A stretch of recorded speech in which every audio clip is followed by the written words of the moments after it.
कि इसी सदन के अंदर, इसी पार्लियामेंट के अंदर पार्लियामेंट्री डेमोक्रेसी को बरकरार रखते हुए तल्ख से तल्ख शब्द कहे जा सकते हैं। संसद में विरोध करना विपक्ष का अधिकार है और वो अधिकार सर आंखों पर है, लेकिन विरोध होना भी चाहिए, लेकिन सवाल मर्यादा का है। मुझे 2012 का संसद का वो दृश्य याद आता है जब यूपी की सरकार थी, एफडीआई पे चर्चा हो रही थी, बीजेपी उसकी पूर्व विरोधी थी। सुषमा स्वराज और लालू प्रसाद यादव में किस तरह से वाक युद्ध हुआ, यानी शब्दों का युद्ध हुआ, वो परंपरा देखनी चाहिए।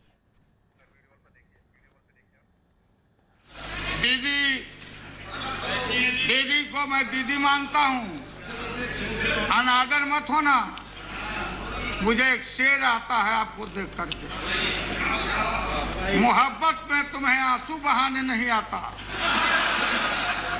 अरह के बनारस में पान खाने नहीं आता। मुझे लगता है उनके भाषण का जवाब तो मैं उन जैसे जुगाड़ू शेर में दे दूं तो ज्यादा अच्छा होगा, क्योंकि उनको भाषा वही समझ में आती है। तो एक शेर मैं आपके लिए पढ़ देती हूँ, उसी तर्ज पर जो तर्ज आपने ली थी।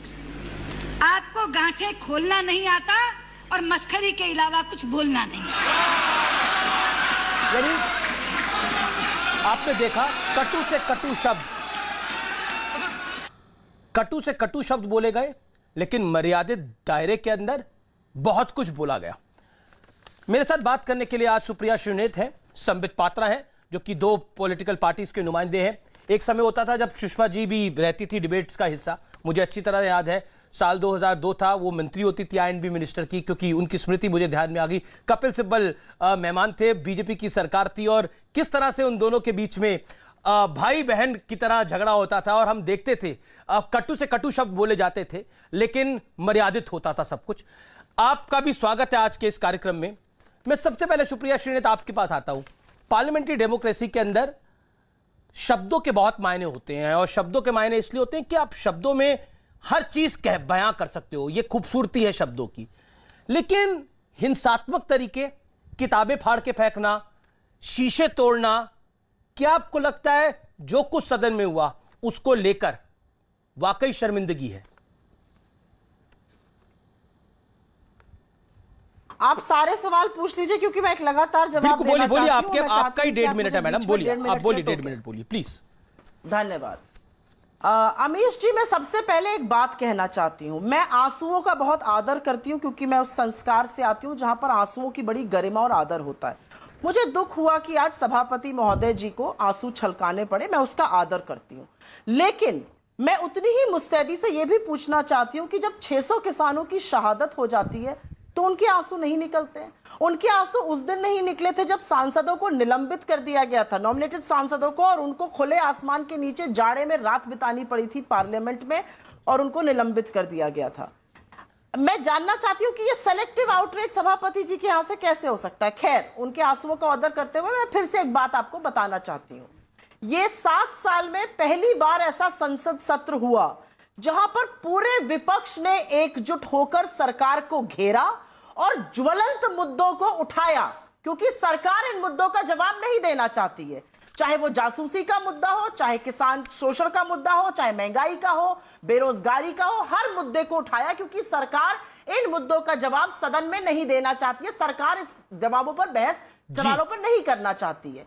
आप ये सोच लीजिए कि आज देश का बच्चा, और मुझे लगता है कि एक सक्सेस है डेमोक्रेसी का, लोकतंत्र में सदन में बहस होनी चाहिए, डिस्कशन होना चाहिए। जब वो नहीं होता है तो विपक्ष का कर्तव्य है कि ज्वलंत मुद्दों को लोगों तक पहुंचाए, लोगों के मुद्दे उठाए। आज बच्चा देश का समझ रहा है कि देश में जासूसी हुई, लेकिन देश के सम्मानित चुने हुए प्रधानमंत्री ने सत्र निकल गया, उस पर एक शब्द नहीं बोला।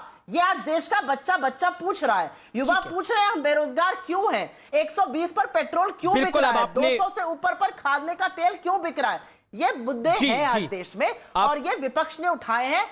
ठीक है, विपक्ष मुद्दों को उठाए, लेकिन विपक्ष कागज क्यों फाड़ रहा है, विपक्ष किताबें उठा के क्यों फेंक रहा है, उसका जवाब आपने नहीं दिया। क्या आपको लगता है ये जो कुछ हुआ ये सदन में मर्यादित था? मैं आपसे ये सवाल पूछ रहा हूं।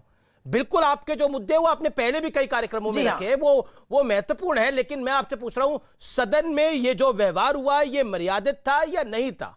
मैं सवाल सीधा पूछ रहा हूं, कहीं इधर उधर नहीं जा रहा। हाँ, मैं लगातार, हाँ, मैंने पहले भी मुद्दे उठाए, मैं लगातार ये मुद्दे उठाऊंगी क्योंकि ये जनता के मुद्दे हैं। चाहे ये भी जनता का मुद्दा है कि जनता के पैसे वहां पर जाया करे गए हैं, हाँ, और जनता जिन रिप्रेजेंटेटिव को चुन के भेजती है वो वहां पर असंसदीय काम करें, किताबें फाड़ के फेंके। क्या आपको लगता है ये जायज था? आपसे बोला ना, आप जो प्रताप सिंह बाजवा ने करा, फिर मैं जवाब दूंगा। क्या कांग्रेस पार्टी आम आदमी पार्टी को फॉलो कर रही है? क्योंकि पहले संजय सिंह ने इसी तरह का आचरण करा, उन्होंने सीटी बजाई थी और उसके बाद वो बेंच पे चढ़े थे। यही आचरण कांग्रेस को करना था। मेरा सवाल यह है, क्या आप लोग आम आदमी पार्टी को फॉलो कर रहे हैं? क्योंकि पहले यह काम संजय सिंह ने किया था। सवाल का जवाब दीजिए। सवाल अगर हो गया हो, सवाल तो मैडम हो गया है, जवाब दीजिए प्लीज। जवाब रही हूं प्लीज मैडम। जी हाँ, मैं जवाब दूंगी। कांग्रेस ने एक नोटिस दिया कि हमें किसानों के मुद्दे पर बहस करनी है, इस काले कानूनों को वापस लीजिए, ये एक नोटिस दी गई। सरकार ने 2 दिन पहले रात को उस नोटिस को बदलकर एग्रीकल्चर के चैलेंजेस और सॉल्यूशंस पे बहस कराने लगे। 5 भाजपा के स्पोक्सपर्सन्स को वहां पर आजादी दी गई, भाजपा के सांसदों को, और 3 कांग्रेस के सांसदों को। तो पहले तो यह प्लॉय किया गया कि विपक्ष में ही फूट डाल दो, क्योंकि जिसको मौका नहीं मिलता बोलने का वो कहता कांग्रेस को सब मिल गए। ये जो सारा प्रकरण दिखा रहे हैं, ये पीड़ा दिखाता है, ये फ्रस्ट्रेशन दिखाता है, ये दुख दिखाता है। सारी बातें आपके ऊपर रख रहा हूं सुप्रिया जी, या तो संबित आपको भी 1 मिनट 2 मिनट और इंतजार करना पड़ेगा। सुप्रिया जी, मैं आपकी सारी बातें रख रहा हूं क्योंकि आप पार्लियामेंट को कवर कर चुकी है। पार्लियामेंट का रूल बुक आप समझती होंगी, जिसके जितने सांसद होते हैं उतना वो व्यक्ति, उसकी पार्टी को उतना ही रिप्रेजेंटेशन मिलता है। महत्वपूर्ण ये इस समय नहीं है। मैं आपसे पूछ रहा हूं, जो आचरण किया गया, जैसे शीशा तोड़ा गया, कॉपी फाड़ी गई, किताब फेंक दी गई, आप कह रही है मैं सम्मान कर रही हूं सभापति का, वाइस प्रेसिडेंट ऑफ इंडिया के आंखों से आंसू छलक आए, आप कह रहे मैं सम्मान कर रही हूं, लेकिन ये आंसू कहां थे? मैं सवाल पूछ रहा हूं, कोरोना का में देश की जो स्थिति हुई वो हम सबने देखी, सब लोगों ने अपने परिवारों में इस बीमारी को झेला, मैंने खुद झेला, मेरे परिवार ने झेला, लेकिन उस पर विषय पर किसी ने कोई चर्चा नहीं करी। मैं पूछ रहा हूं बतौर नागरिक, क्या चर्चा हुई कोरोना के विषय में? जाना, क्योंकि उस समय तो बहुत हंगामा मचाया जा रहा था कि ऑक्सीजन नहीं है, ये नहीं है, वो नहीं है, और उसके बाद कोई चर्चा नहीं है, और कोविड प्रोटोकॉल का ध्यान नहीं रखा जा रहा। देखिए बंगाल के अंदर रैलियां हो रही है, लेकिन दिल्ली के भीतर राहुल गांधी ने स्वयं रैली करी, यूथ कांग्रेस की, और कितने लोग थे वहां पर? कौन सा कोविड